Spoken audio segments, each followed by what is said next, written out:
ఇక వివరాల్లోకి వెళ్తే కాకినాడ గ్రామీణ మండలం పి వెంకటాపురం వద్ద ఉన్న పిఎం శ్రీ కేంద్రీయ విద్యాలయంలో నిర్వహిస్తున్న యాన్యువల్ స్పోర్ట్స్ మీట్ కు జిల్లా కలెక్టర్ కేంద్రీయ విద్యాలయ చైర్పర్సన్ షాన్ మోహన్ సగిలి ముఖ్య అతిథిగా హాజరై స్పోర్ట్స్ మీట్ ను ప్రారంభించారు. జాతీయ పతాకం ఆవిష్కరణ, జాతీయ గీతం అనంతరం జిల్లా కలెక్టర్ క్రీడా జ్యోతిని వెలిగించి విద్యార్థులకు అందించారు. ఈ సందర్భంగా విద్యార్థులు నిర్వహించిన మార్చ్ ఫస్ట్ కు ఆయన గౌరవ వందనం స్వీకరించారు. అనంతరం యాన్యువల్ స్పోర్ట్స్ మీట్ ప్రారంభానికి గుర్తుగా జిల్లా కలెక్టర్ షాన్ మోహన్ కేంద్రీయ విద్యాలయ ప్రిన్సిపల్ బొంతు శేఖర్ కపోతాలను ఎగురవేశారు.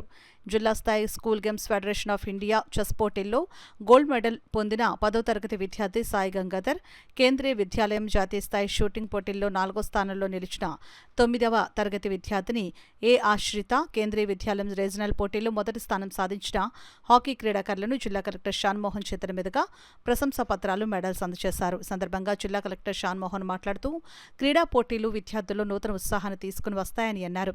క్రీడలు శారీరక, మానసిక వికాసానికి దోహదం చేయడంతో పాటు విద్యార్థుల్లోని ఒత్తిడిని తొలగిస్తాయని అన్నారు.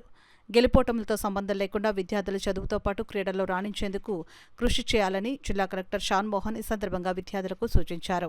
కార్యక్రమంలో పి వెంకటాపురం గ్రామ sarpanch P Somaraju, PM Shri Kendriya Vidyalaya senior ఉపాధ్యాయులు కె విజయ శ్రీనివాస్, ఇతర ఉపాధ్యాయులు, విద్యార్థులు, తల్లిదండ్రులు తదితరులు పాల్గొన్నారు.